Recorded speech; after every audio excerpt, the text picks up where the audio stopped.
안녕하십니까? 안식일을 시작하는 이 시간, 우리 주 예수 그리스도의 십자가 외에 결코 자랑할 것이 없다고 부르짖은 바울의 외침을 생각하며 2015년 성경 연구 재림교 바로 알리기 세 번째 시간을 묵상으로 시작하도록 하겠습니다.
다 함께 기도하시겠습니다.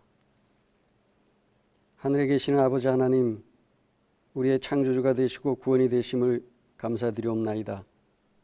이 땅에 일찍이 재림교회를 세우시고 이후 111년의 길고 긴 성상을 지나가고 있습니다. 고난과 풍파로 요동치던 시대를 지나 평안하고 안전하다는 오늘에 이르기까지 지키시고 돌보시며 인도해 주셔서 감사드립니다. 하오나 그럼에도 불구하고 재림교회가 아직까지도 이단 시비에서 벗어나지 못하고 있음에 안타까움을 금할 수 없습니다.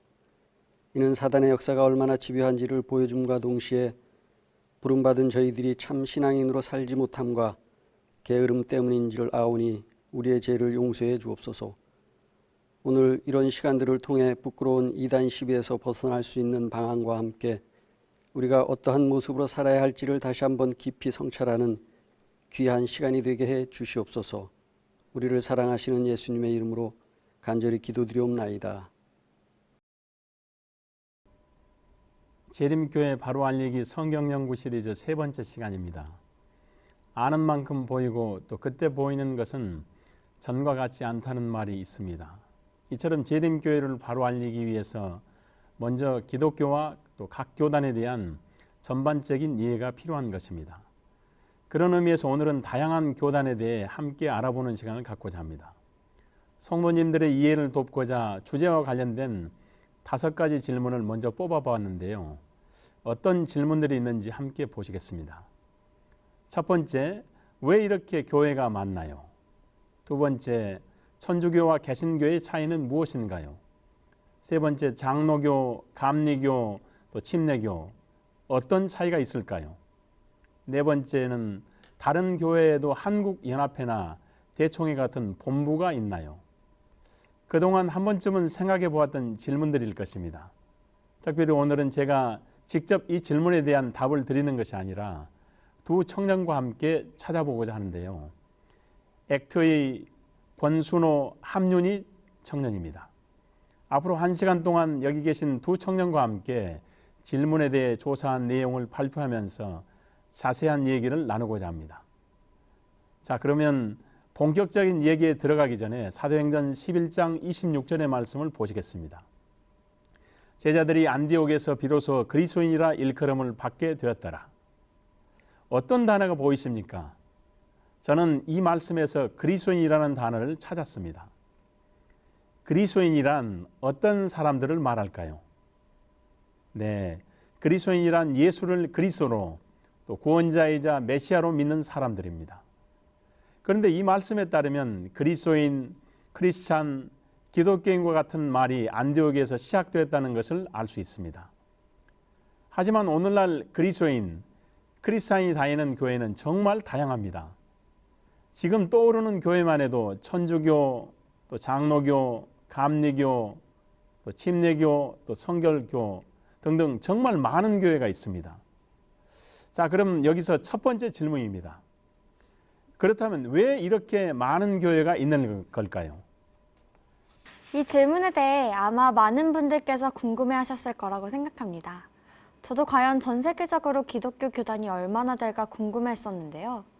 인터넷에서 조사해보니 현재 전 세계적으로 3만 개가 넘는 기독교 교단이 있다라는 주장도 있더라고요. 3만 개나 있네. 학술적으로도 검증된 발표는 아니라 할지라도 놀랍지 않으세요? 전 많아야 수백 개 정도 될 거라고 생각했거든요. 그래서 왜 이렇게 많은 교단이 생겼을까 조사해보게 되었습니다. 그리고 그 답을 교회사 안에서 찾을 수 있었습니다. 그런 의미에서 교회사에 대한 간략한 설명을 드리겠습니다. 사실 교회사가 워낙 복잡해서 간단하게 정리하려고 했는데 쉽지 않더라고요. 그래서 보다 복잡한 흐름이 있겠지만 저는 오늘 5가지 큰 흐름으로 교회사를 정리하려고 합니다. 첫 번째는 이렇게 정리해 보았습니다. 구약과 신약의 교회. 많은 성도님들께서 알고 계시는 것처럼 구약의 교회는 아담이 제사를 지낸 이후부터 이스라엘 민족 중심으로 펼쳐집니다. 구약에는 성소가 있었으며 제사 제도가 있었습니다. 신약의 교회는 예수님께서 십자가에 달려 돌아가신 다음 사도행전에 펼쳐지는 사도들의 이야기 속에서 발견할 수 있습니다.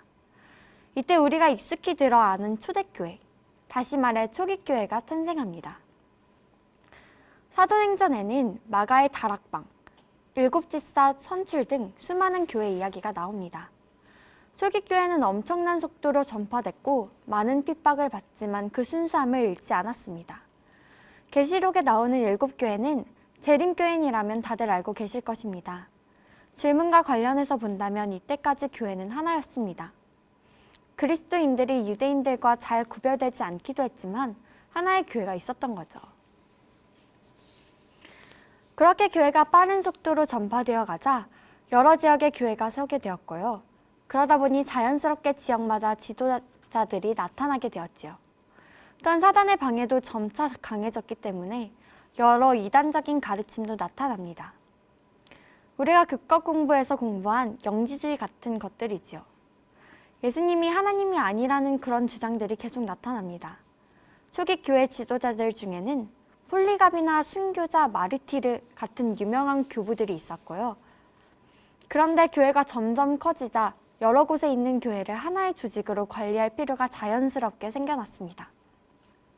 그러던 중 2세기 말부터 로마의 감독이 다른 지역의 감독보다는 더 높거나 중요한 감독이라는 주장들이 조금씩 고개를 들기 시작합니다.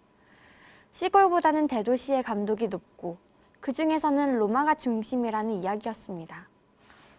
그러다 5세기 레오 1세에 와서 로마의 감독이 베드로를 계승하였다는 주장과 함께 지금의 교황권과 같은 교황제도가 서서히 확립하게 됩니다. 중세가 시작될 때만 해도 교회는 하나였습니다. 사실 우리가 말하는 가톨릭은 보편적이라는 뜻입니다. 그러니 당시 가톨릭 교회라는 말은 교회 자체를 지칭하는 표현이었습니다. 그런데 불행하게도 그 하나밖에 없던 교회가 암흑시대에 들어가게 되는 슬픈 역사가 시작됩니다. 네 번째는 서방 가톨릭과 동방 정교회에 대한 이야기입니다. 중세 암흑시대의 가톨릭 교회는 오랜 역사를 유지합니다. 그러다 11세기에 이르러 하나였던 가톨릭 교회가 동서로 나뉘게 됩니다. 그렇게 교회는 동방 정교회와 서방 가톨릭 교회로 갈라지게 됩니다. 동방 정교회의 영향을 받은 곳은 유럽에서 동쪽으로 러시아, 그리스 등의 나라입니다. 겉으로 보기에 쉽게 교회 마당에 마리아상 같은 조각이 있는 곳이 가톨릭이고, 성상이 없는 대신 교회 안에 수많은 그림을 걸어놓은 것이 동방 정교회라고 구분하셔도 될 것 같습니다. 이후 가톨릭은 심각한 암흑기를 거치게 됩니다. 십자군 원정에 면죄부 판매, 게다가 한때는 3명의 교황이 서로 자신이 교황이라고 우기는 사태까지 벌어집니다. 하지만 이때까지만 해도 교회는 동쪽과 서쪽에 한 개씩, 그렇게 2개뿐이었습니다. 그 후 수백 년의 세월이 흘러 지금으로부터 약 500년 전에 우리가 잘 아는 종교개혁이 일어납니다. 종교개혁과 관련된 감동적인 이야기들은 각 시대의 대쟁투에 자세히 나와 있는데요. 위클립, 후스, 루터, 칼뱅 수많은 개혁자들이 그동안 감추어졌던 성경의 빛을 밝히기 시작하고 바로 이때부터 본격적으로 교단이 많아지게 됩니다. 루터의 가르침을 따르는 루터교, 칼뱅을 따르는 장로교, 침례교 등등으로 교단이 나뉘게 되는 거죠. 여기까지가 제가 조사한 내용입니다. 하지만 그렇다고 해도 이렇게 많은 교단이 현재 존재하는 이유는 잘 모르겠어요. 네, 맞아요. 종교개혁 지도자들이 수만 명이 있었던 것은 아니잖아요. 오, 정말 조사를 참 많이 했네요. 교회사 이야기 정말 복잡하죠. 그래도 간단하고 쉽게 잘 정리해 줬네요. 질문하신 것처럼 왜 이렇게 많은 교단이 생겨났을까? 많은 분들이 궁금해 하실 거라 생각합니다. 간략하게 설명해 보자면 중세 암흑 시대에는 성경을 누가 연구했을까요? 신학자 아니었을까요? 신부님들도 하지 않으셨을까요? 네, 당시 일반 성도는 성경을 읽을 수가 없었습니다. 성경을 읽고 연구할 수 있었던 것은 종교 지도자들 뿐이었죠. 그럼 성경 해석은 누가 했을까요? 극단적으로 말하자면 중세시대의 성경 해석은 전적으로 교황의 결정 사항이었습니다라고도 할 수 있습니다. 세월이 흐른 뒤 가톨릭은 교황은 절대 틀리지 않는다는 교황 모설까지도 주장했습니다. 당시 가톨릭의 주장은 성경 해석은 아무나 할 수 없는 것이니 나머지 사람들은 신경 쓰지 말고 교회가 시키는 대로만 하라는 것이었습니다. 그런데 거기에 반기를 들고 성경을 연구한 사람들이 나타나기 시작합니다. 그들이 바로 종교개혁 지도자들입니다. 성경을 열심히 연구하고 새로운 빛을 발견할 때마다 그러한 성경의 해석을 지지하는 사람들끼리 모여 예배를 드리게 되었고, 그렇게 모이는 무리들이 많아지면 자연스럽게 교단이 형성된 것이죠. 우리 주변에 볼 수 있는 장로교, 또 침례교, 또 감리교, 또 등등 다 그렇게 시작된 교단입니다.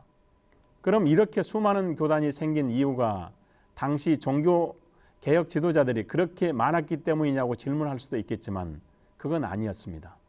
다양한 교단이 있지만 장로교를 예를 들어보도록 하죠.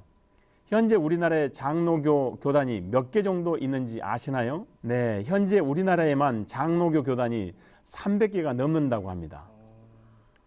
우리가 아는 장로교는 하나인데 장로교 교단이 우리나라에만 300개가 넘는다는 말이죠. 이해가 잘 안 되실 겁니다.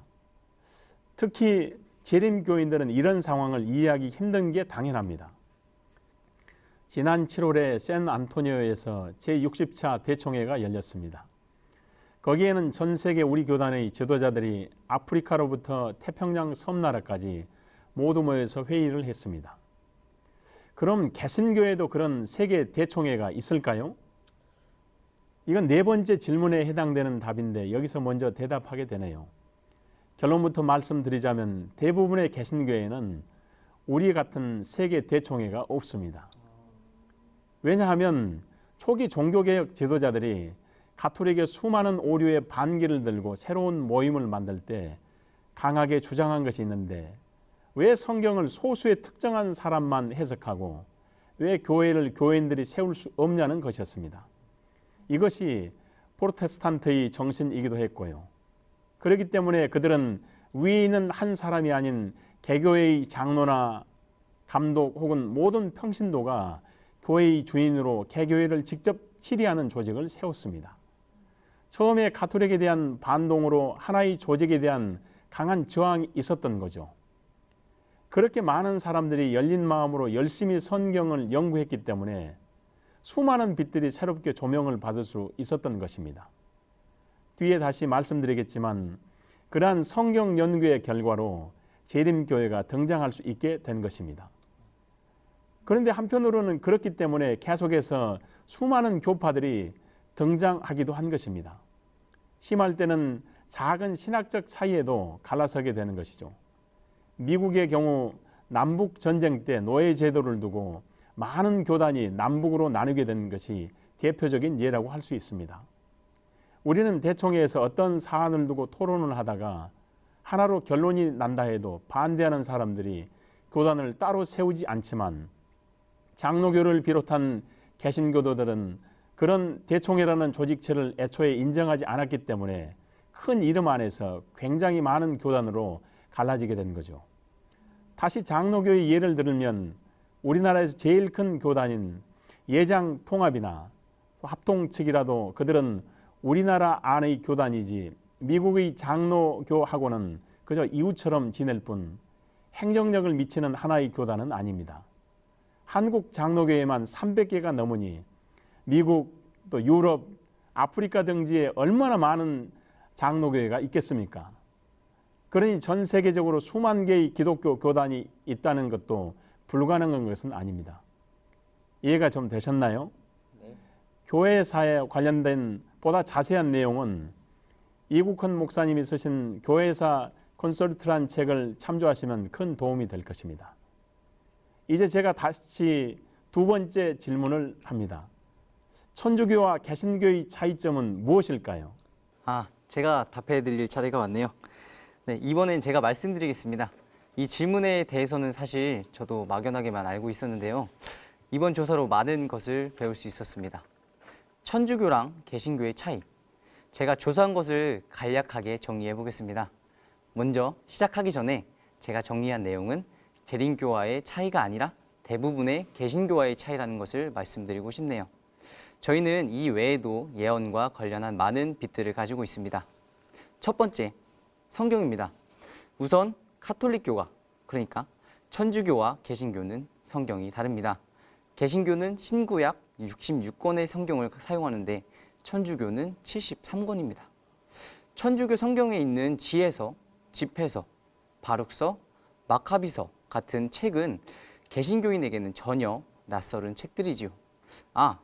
그런데 루터 교회는 역사적 배경을 떠올리면 천주교와 가장 다를 것 같은데 오히려 가장 가까운 교회였습니다. 개신교 중에서 루터교는 천주교의 성경을 같이 사용하고 있더라고요.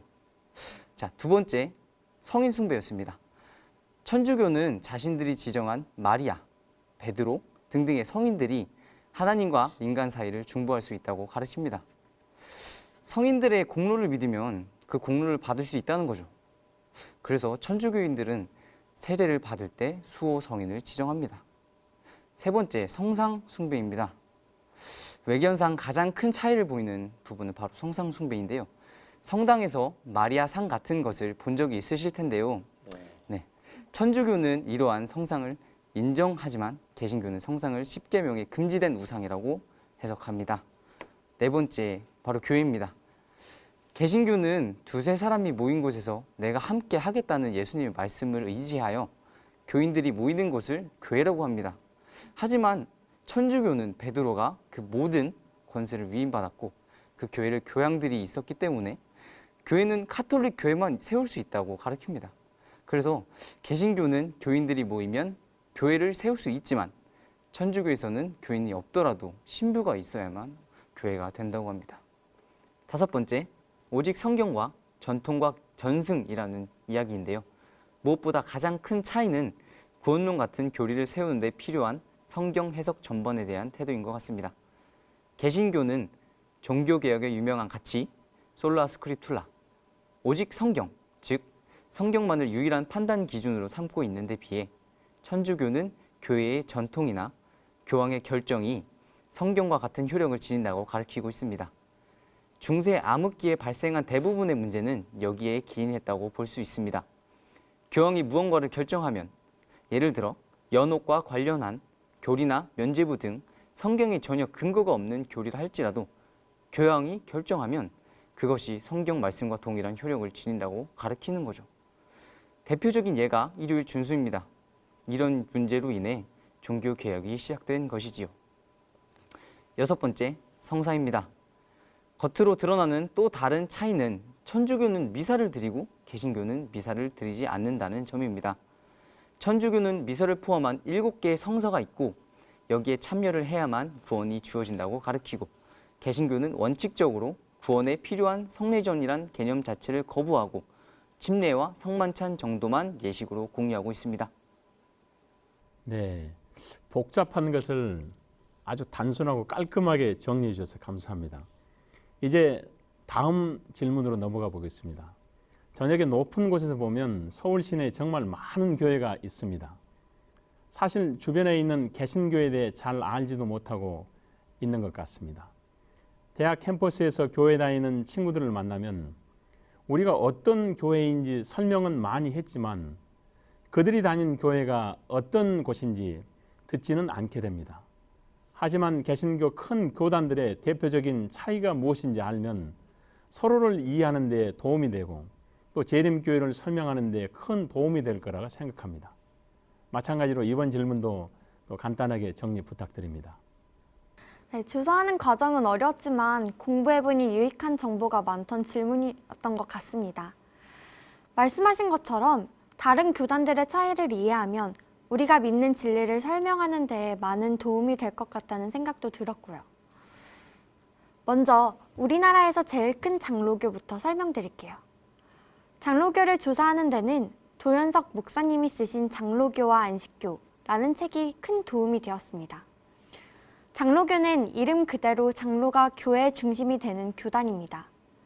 기존의 가톨릭 교회가 교황과 주교가 중심이 되어 성직자를 개교회에 보내는 중앙 집권적인 데 비해 장로교는 개교회가 목회자를 초빙하고 장로회의가 최고 의사 결정권을 가지는 개교회 중심의 교단입니다.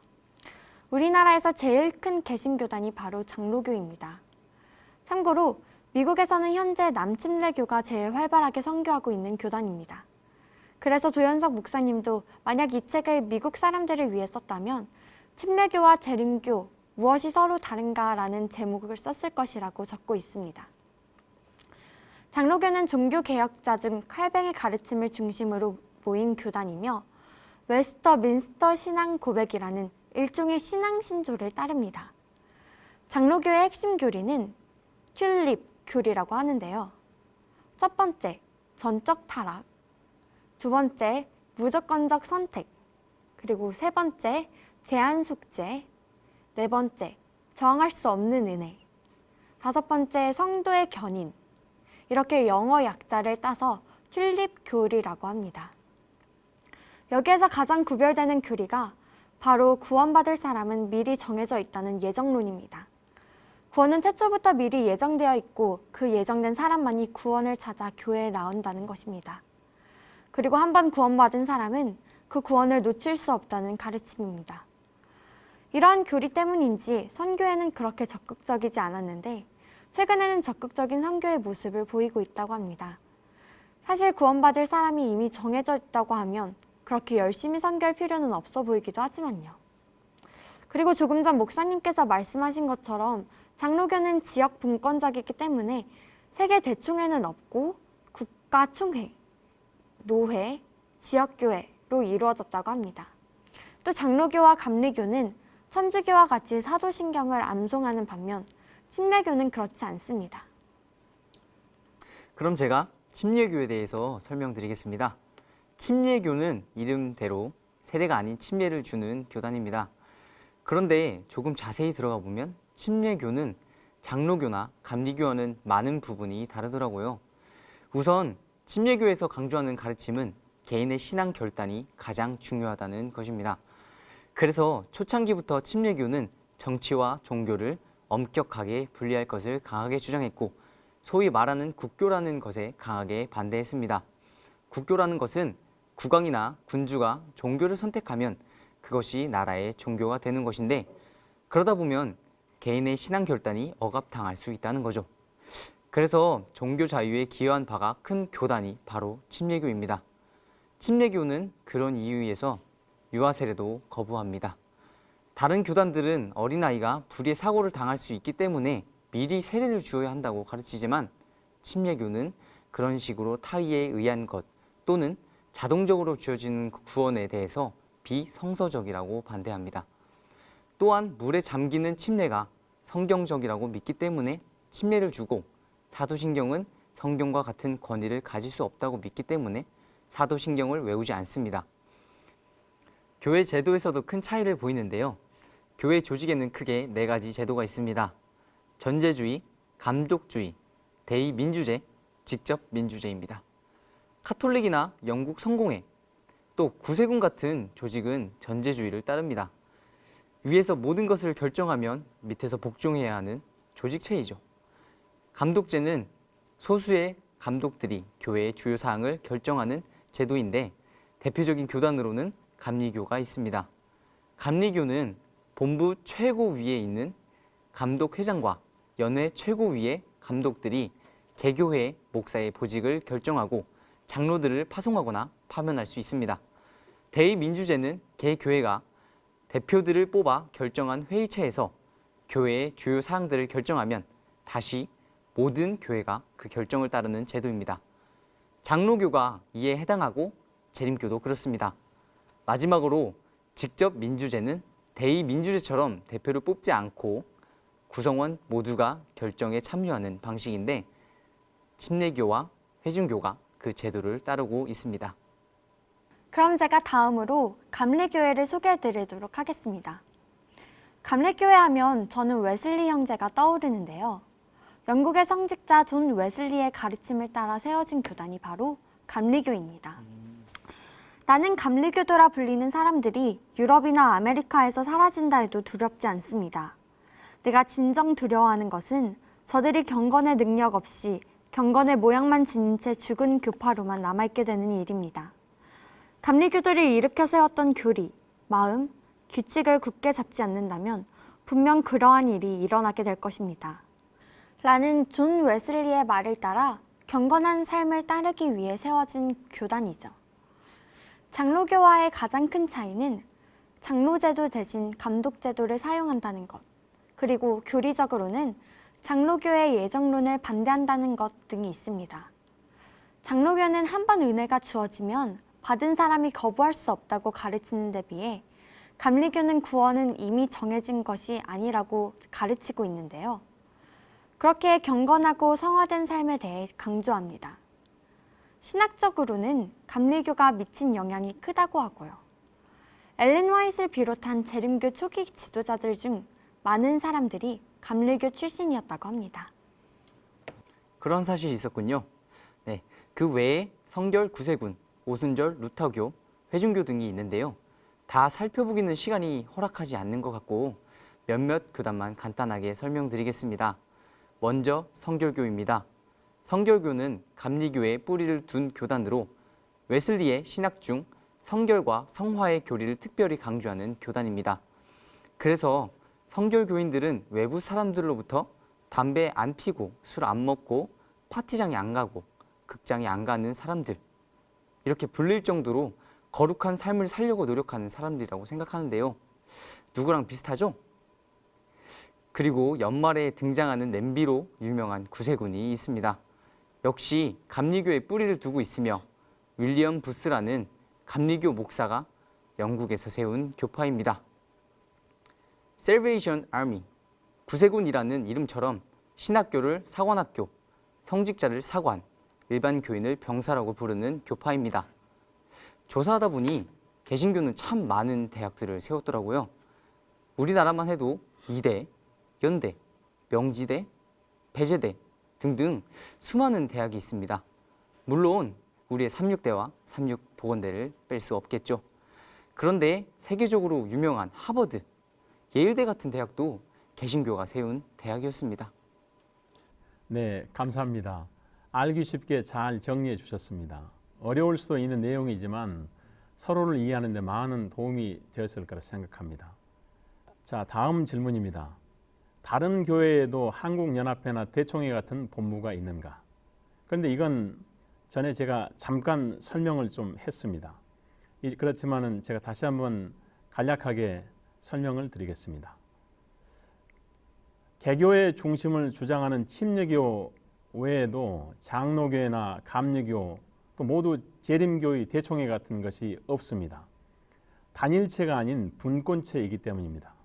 그래서 사실은 이렇게 교리를 비교하는 것 자체가 조금 어려운 문제입니다. 우리는 교과 공부라고 해서 전 세계의 교인들이 모두 매주 안식일에 같은 주제로 같은 연구를 하고 있죠. 하지만 개신교회는 그럴 수가 없습니다.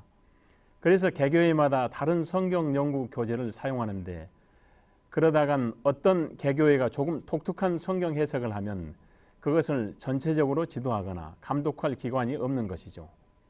그러니 누군가 판단해 주어야겠는데 그럴 만한 공식 기관은 없고 그래서 이단 연구소 같은 사설 연구소에서 각각 나름대로의 결론을 내리게 되는 것입니다. 하지만 마찬가지로 많은 사설 연구소의 연구 결과를 통일할 수 있는 조직체는 없는 것입니다. 그런데 다음 질문에 들어가기 전에 조금 전 여러 교회들을 살펴보니 개신교가 가르치는 것들 중 어떤 부분들은 우리랑 비슷하다는 것 느낄 수 있으셨을 겁니다.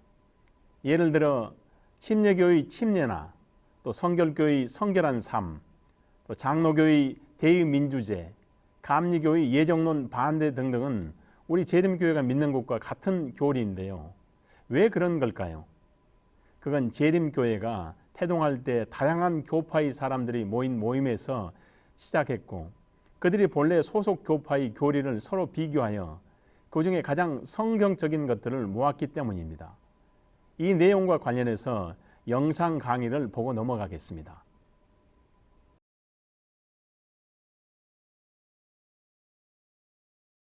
이 대실망 이후에 대부분 떨어져 나가고 소수가 다시 남았는데 이 신실한 소수는 여러 각기 다른 교파에서 나온 사람들입니다. 이게 중요한 거예요. 이게 중요한 것입니다. 지금 여기 모여있는 저 사람들은 각기 다른 여러 교파에서 나온 사람들이라 이것입니다. 이해가 되셨습니까?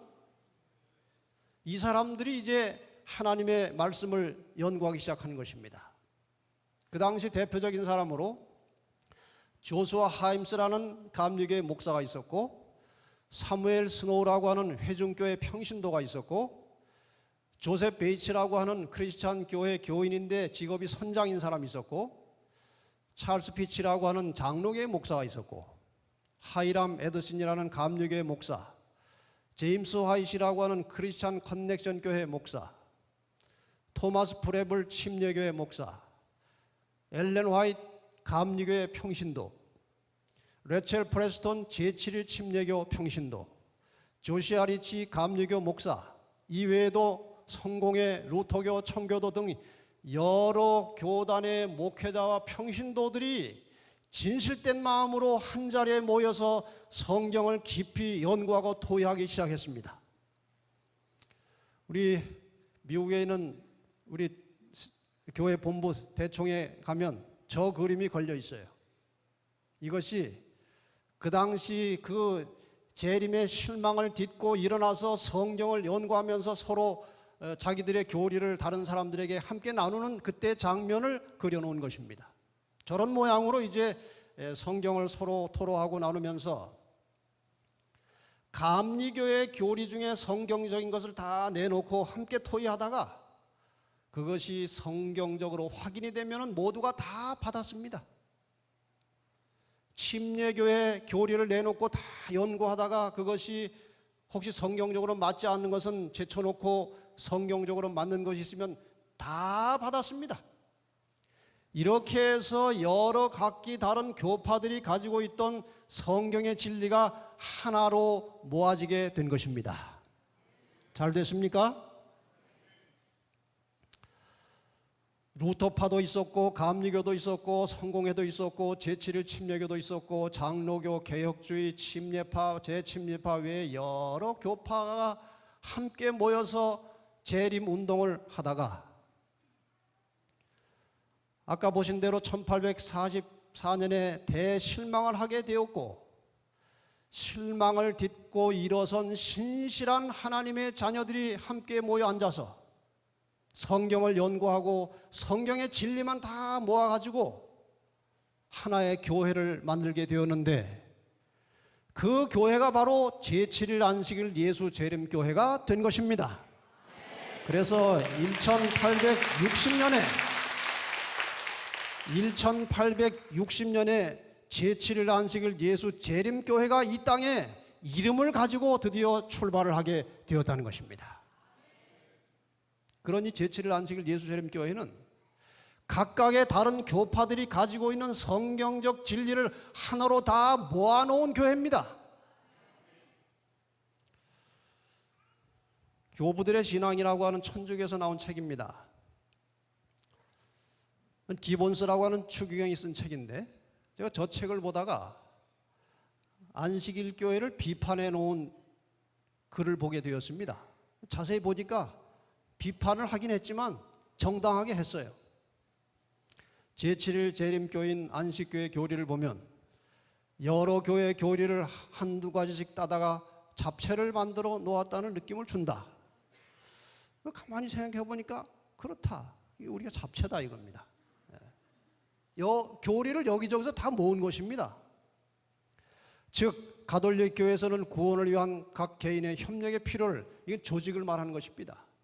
전 세계적으로 하나의 조직을 가지고 움직이는 교단은 가톨릭과 제7일 안식일 예수 재림교회밖에 없습니다.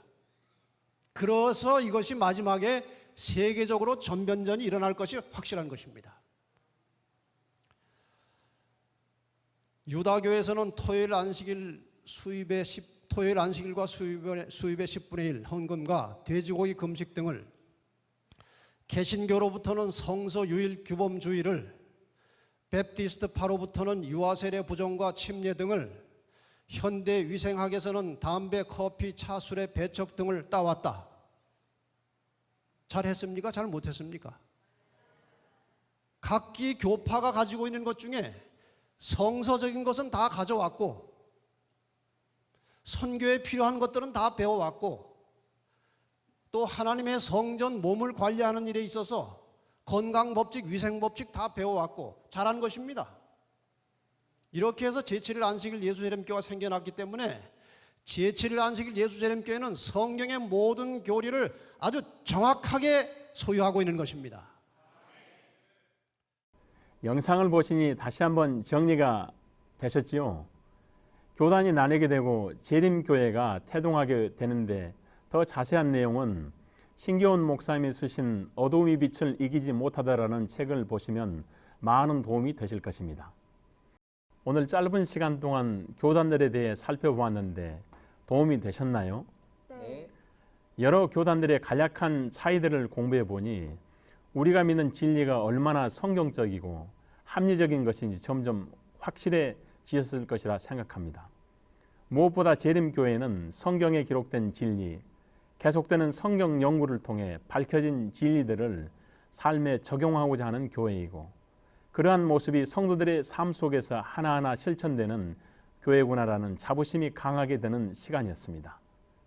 마치는 순서는 개교회별로 진행하시겠습니다.